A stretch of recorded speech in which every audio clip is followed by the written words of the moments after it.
mi vacão aneque, mi vacão aneque, mi vacão aneque, mi vacão aneque, mi vacão cachaê, mi vacão cachaê, mi vacão cachaê, mi vacão cachaê, iwi yoa, iwi yoa, iwi yoa, iwi yoa.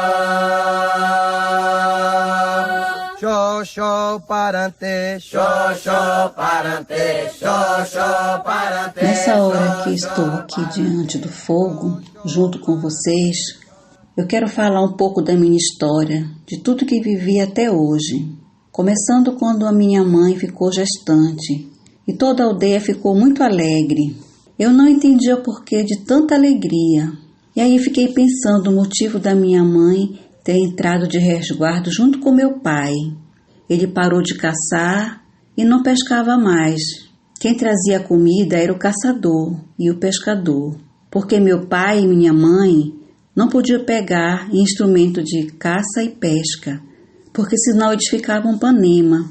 Panema é quando a pessoa fica sem ânimo, sem sorte para pescaria e para caçada.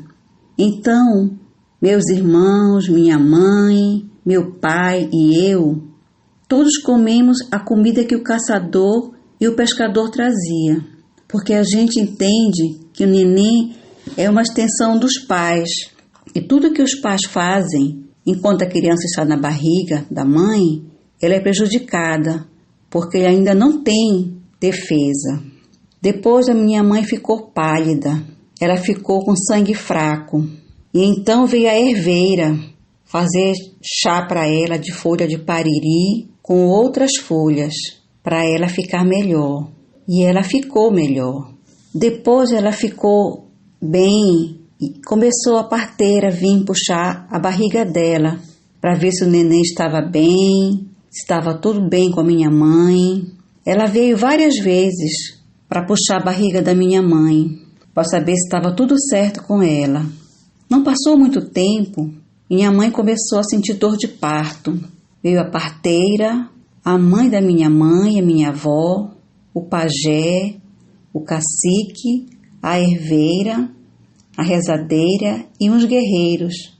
O pajé fazia pajelança ao redor da casa, para não deixar os maus espíritos das águas e da floresta tomar o espírito do neném que estava para nascer. O cacique falava com meu pai. Os guerreiros ficavam atentos para qualquer aproximação de espírito. Lembro que só minha avó entrou na casa junto com a parteira, a herveira, a rezadeira. Eu fiquei olhando de longe.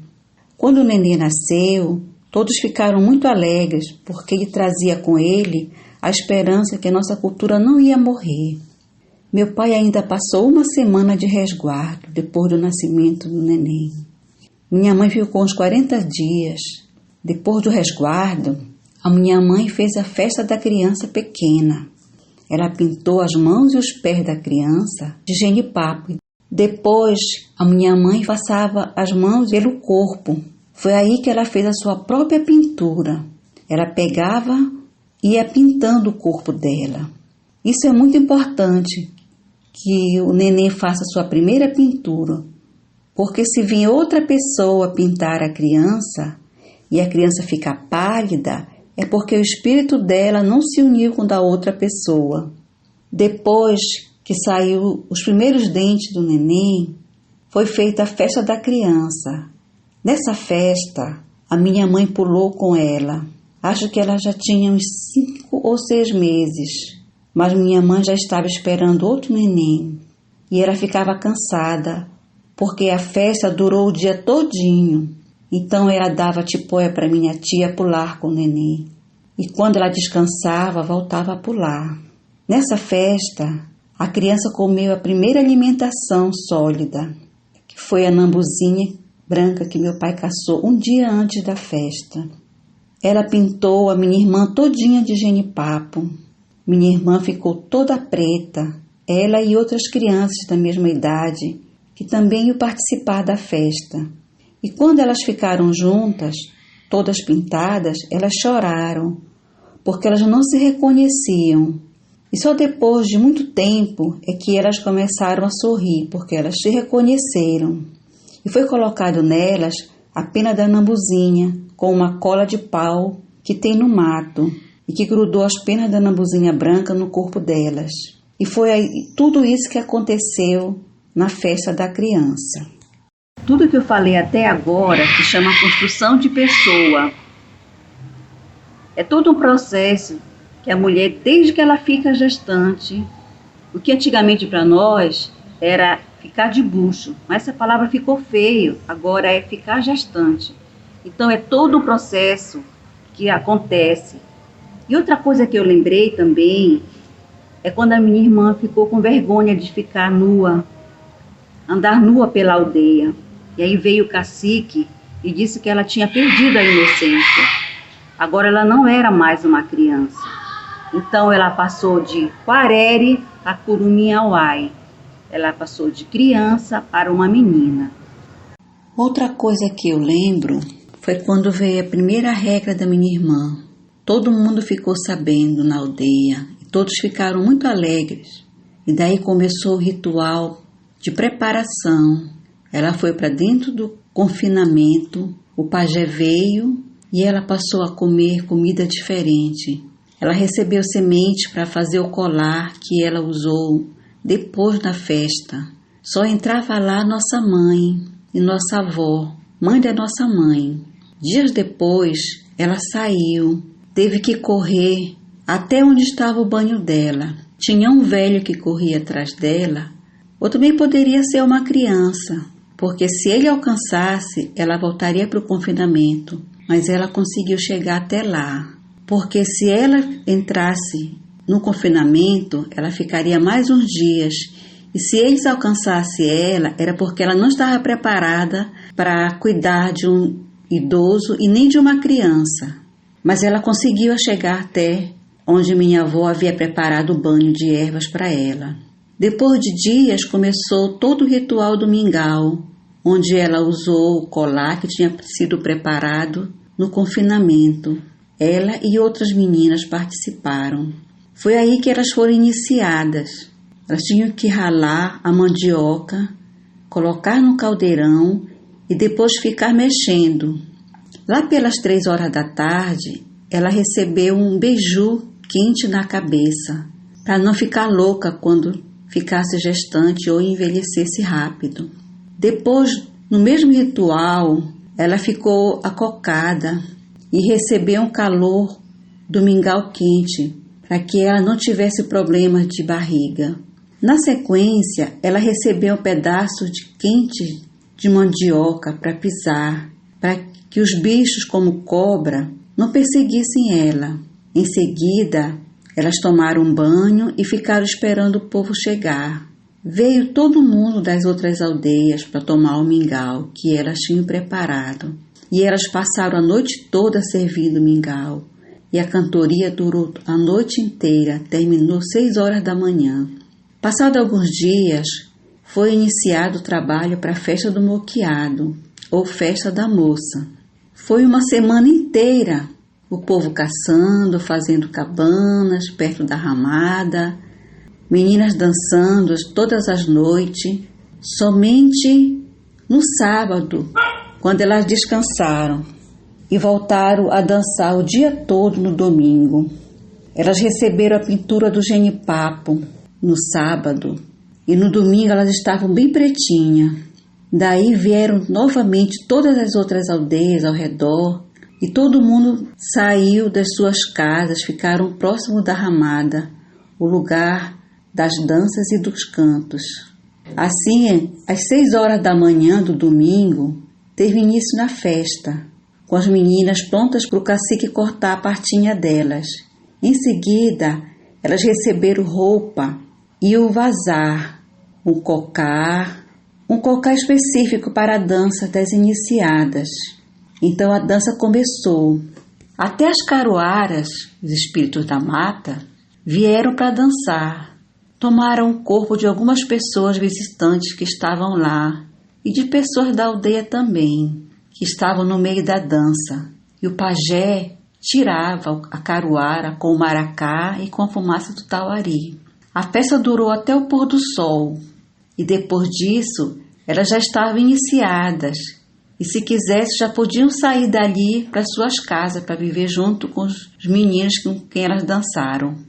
Após todo esse caminho, elas já podiam seguir o caminho de uma mulher com responsabilidade.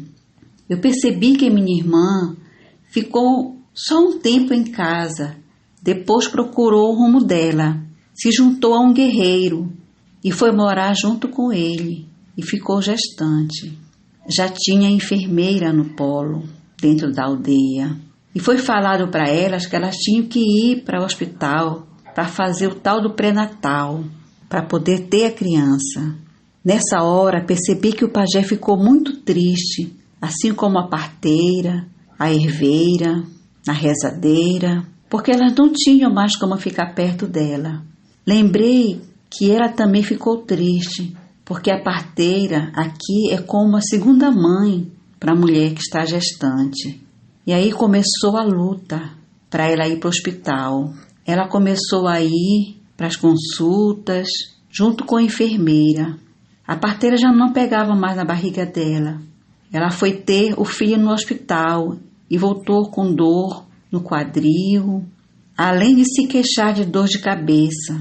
Mas agora, com a chegada desse coronavírus, as meninas já não saem mais da aldeia. Elas podem ficar na aldeia para ter o filho, que era o que elas queriam. Pensando aqui que esse coronavírus ele não foi de tudo tão ruim, não. Porque ele juntou também o nosso povo.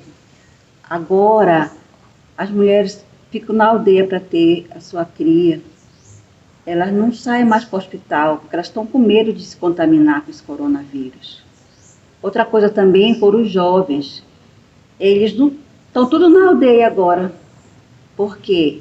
Na faculdade está tudo parado, eles tiveram que vir para a aldeia. E agora eles não dão mais atenção, dão atenção também a outros parentes que contam suas histórias. Porque antigamente eles ficavam só com um negocinho assim, todo tempo assim, falando, e a gente falava, eles nem escutavam. Agora eles ouvem o que a gente está falando.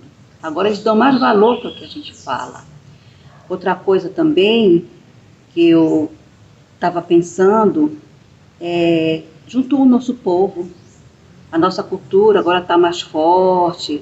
A gente já começa a falar muitas coisas para eles, já ouve. Todo mundo está junto, já começa a compartilhar as coisas aqui.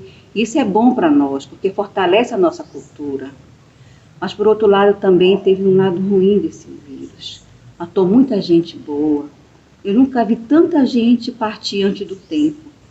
E olha que eu já vivi muito nessa vida, mas essa foi, para mim, a pior coisa que aconteceu. Muitos guerreiros, parteira, benzedeira foram embora e não deixaram nada para esse povo. Não ensinaram o povo a trabalhar, a fazer as coisas que eles faziam. Esse lado aí enfraquece a nossa cultura. E por um lado ele juntou, por outro lado ele levou outras pessoas. E isso também para nós é muito ruim, porque esse vírus dos infernos, ele já fez muito estrago na nossa aldeia. Não só aqui, mas em outras cidades, com nossos parentes.